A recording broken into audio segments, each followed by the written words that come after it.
Hello guys, welcome back to Hey Manager with me Alex, and today we're getting straight into the PSG save. It's episode 1. We have Montpellier at home. Let's see what we can do against this side. Their key player, Savigny, decent little player, tricky little player, not the most physical. How old is he? 32 years of age. Looks rough, doesn't he? Nice haircut, by the way. But yeah, interesting game. Interesting way to start the series. So, since last time, what's happened? So, essentially, I've gone on a bit of a tear with staff. So transfers wise, nothing big. There's nothing that's happened. I've not brought in anyone. I didn't want to really bring in anyone. I didn't feel it suited us to do so. The only one that's left is Eamon Kari. Eamon Kari wanted to leave from the beginning. He had a pretty decent potential ability, but he wanted to leave. So I said to Newcastle, you can have him if you pay us a decent whack, 4.1 million potential add-ons. I said you can have him. He looks decent enough. He's 19 years of age, 13th and 14th. I was hoping to try and get him out on loan, but he didn't want it. He wanted to leave. He just wasn't getting any game time. He's not going to get game time. João Neves, Vitinha, Fabian, Zia Emery, they're not going to get, he's not going to get a spot in amongst them. The other thing that's been going on, I've brought in the staff. So let's have a look at who we've brought in. We've got Brian Kidd in as an assistant manager. We've got Peter Krawitz. I believe that's how you pronounce it. Krawitz. He's come in, and wow, he was one of Klopp's secondary assistant managers, so to say. Followed him from Mainz to Dortmund to Liverpool, and now Klopp's retired. I said, you know what? PSG wise, let's get you in here, get in this new battle. Jim Fraser's come in. He's come in as a head of youth development. I think I got him in from Chelsea. Yeah, I got him in from Chelsea. And then a few other French players here and there. Brought in Stuart Pearce, Mike Phelan. We've got quite a few players in here, and English, Spanish, French, one Italian in there as goalkeeping coach, Benuti, who looks very, very good, by the way. I've tried to get a variation in there, but for now, I want to try and get focusing on replacing some of them with French coaches as we go, developing them.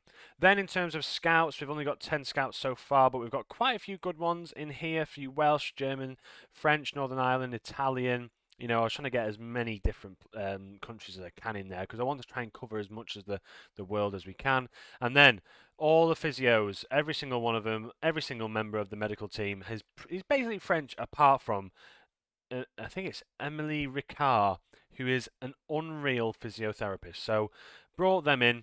Hopefully we can add more to that. But soon enough, this will be a full French medical team, coach team, and potentially, if we can slowly get the knowledge in that we need, a few different French players as well in the recruitment team. Training-wise, we've got the PSG 4-3-3 going in the tactics.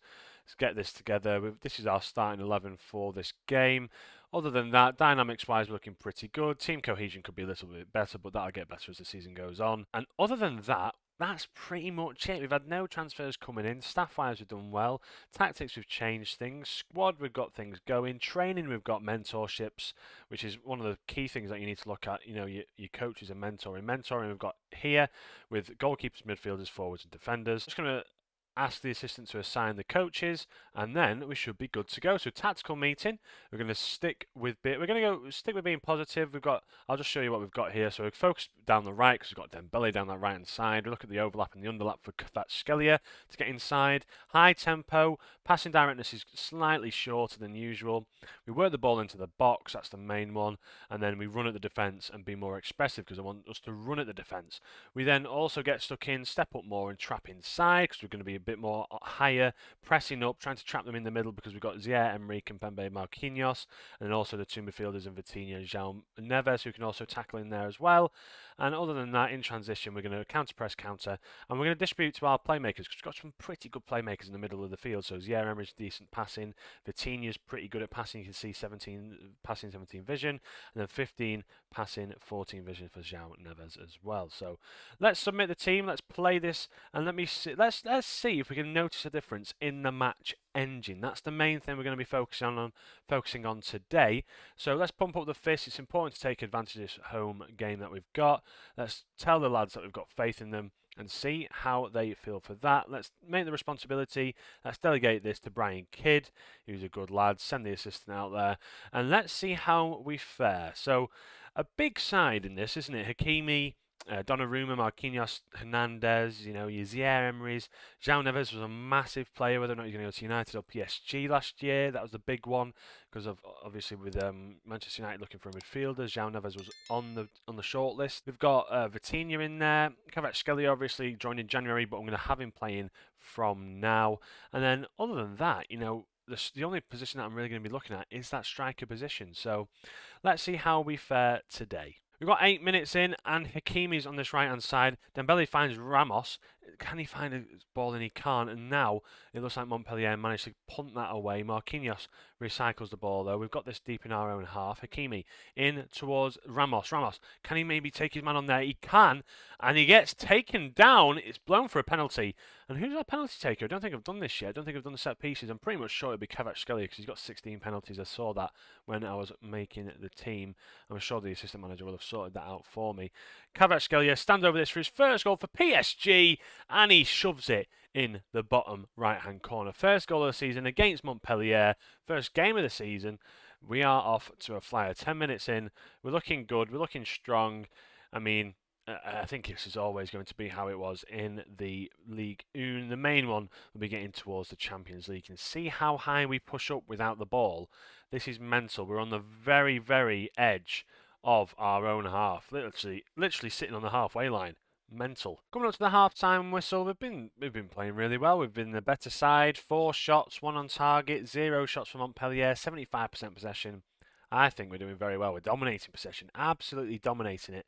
Let's see if we can get a bit more involved. Gonçalo Ramos will probably take off for Barcola very soon, as he looks a bit worse for wear. Other than that, we're looking pretty good. We're looking sound. I can't say I'm threatened by Montpellier in any way, shape or form for the time being. They're sitting pretty deep now. They're playing it out from the back. Lecomte punts it long. Can we win that header? We can. João Neves, can he pick it up? Yes, he does. He picks it up in a pretty good area. Passes it across to Vitinha now. Vitinha, can he play through Dembele? He doesn't. He goes for the shot himself. He probably should have played Dembele there, in all honesty. But we've got another highlight here. 60 minutes in with Hernandez. I want to say Theo Hernandez. It's not. It's Lucas Hernandez. Dembele sneaks through. Can he have a shot on goal? He can. And Ousmane Dembele takes his opportunity, takes that, and it's a brilliant goal for him there. Absolutely rifles it into that bottom right-hand corner, bottom left-hand corner. Beautiful shot across his body, and what a goal that is. I've got him training his shooting because his shooting is not fantastic at the moment, but it is one of them things that he can produce and get better with. So in the 65th minute, the exact 65th minute, we're going to make some changes. I think I'm going to put Nuno Mendes on that right-hand side in place of Hakimi, and probably need a new right-back to fit in and replace someone in this area because, as you can see here, nobody can actually play in that position. If I do put it onto wing-back defend, does that change anything? I wonder if it does. No. In fact, Marquinhos can play there as well, but Nuno Mendes in that right-back role. And then Emery's going to come off. We're going to bring Fabian on. Vitinha can sit a bit deep. In fact, no, sorry. João Neves can sit a bit deeper. Fabian into the deep line playmaker role, and Salah role can be Vitinha's. Gonçalo Ramos on. Bradley Barcola on. We'll bring Kangin Lee. We won't do actually. Desert Doué as well. Actually, we'll bring in Vitinha. He's having a great game, but we'll take him off and let Desert Doué have a bit of a run out there himself because I want to get him playing as much as football as he can. I think he's only 18 years of age in this game, maybe 19, but I want to try and get him as many minutes as I can. So Fabian coming off the bench. Let's see if we can have an instant impact for this with our substitutions. João Neves sitting deeper now on the ball. Marquinhos into Nuno Mendes, who's just come on. Obviously a left footer on the right hand side, and not very confident with this, but we'll have to roll with it. João Neves picked up the ball now, knocking it around quite nicely. I can tell that there's been a bit of a change because you can see how they're a bit more. The build-up's a lot deeper, playing this type of football where you sit a lot deeper, play it around the back, a bit more comfortable. It's all about being on the ball, pressing quite high. I've noticed a little bit of change in the match engine as the ball's played through to Barcola, who comes off the bench. The two youngsters link up. Desire Doué puts over a lovely ball. If you watch this now, Lucas Hernandez into Kvaratskhelia. What first time from Doué into Barcola, and what a finish that is. Just lofts it over the keeper. Brilliant strike. He's playing in like this. I'll probably have it as a false 9 in the future, but as a deep line forward at the moment, Barcola, fantastic bit of skill, and you know, that is impressive. That is impressive. Let's get him as this advanced forward role that I want him to play in the future. Tactics-wise, who do we need to take off? Let's have a look at condition. Who's looking a bit tired out there? Kimpembe can come off because I'm a bit anxious about him getting injured again, and I think that'll be our full 5 substitutions then with Kimpembe off. Fabian on the ball. This might be a highlight. I'm sort of thinking it might not be because I've just done my tactics, but João Neves picks it up into Doué. Barcola finds Kvaratskhelia, who's got acres of space, but he's shut down by 2 players, and he's been put out for a corner there as he took 2 men on. But yeah, I think that might be the end of this game. In fact, I've said that. 90th minute now, Dembele picks it up. What can he do with it? Whips it in towards João Neves, and it's a good save, but a free kick was awarded as Neves was offside. So, 92nd minute now, Montpellier have a corner, and Donnarumma manages to keep that out. I think it might have gone over. But 3-0 on our first game. Absolutely dominated, by the way. 72% possession. Really happy with how we've played it there. A good win, a great performance all round. Really happy with how we've played. And yeah, wow, that has set us up to have a pretty good run in. And I'm pretty happy with how we've performed there. I won't lie to you. So let's have a look at Dembele. I'm going to praise Dembele for his performance. Put your arm around him. I thought he was superb in front of goal last time round, so keep it up, mate. Dembele obviously joining from Barcelona this year, obviously with the departure of Mbappe. So yeah, I'm pretty excited to see how Dembele does for us. In real life, he's been fantastic, absolutely astounding. I'm looking forward to see how he does for us, Dembele. And yeah, I think that's pretty much it. So in the league, we're currently top of the league, obviously, but then we'll see with the rest of the sides coming together. In terms of next time, schedule-wise, I'll probably bring you the Nice game. That'll be a nice one to bring you, pardon the pun. So let's see what we can do in that one. Then obviously we'll have to play Marseille and Lyon next time round as well. So thank you guys for watching. If you did enjoy the first episode, please leave a like, subscribe if you are new, and I shall catch you in the next one. From me, Alex, have a great day. Ciao.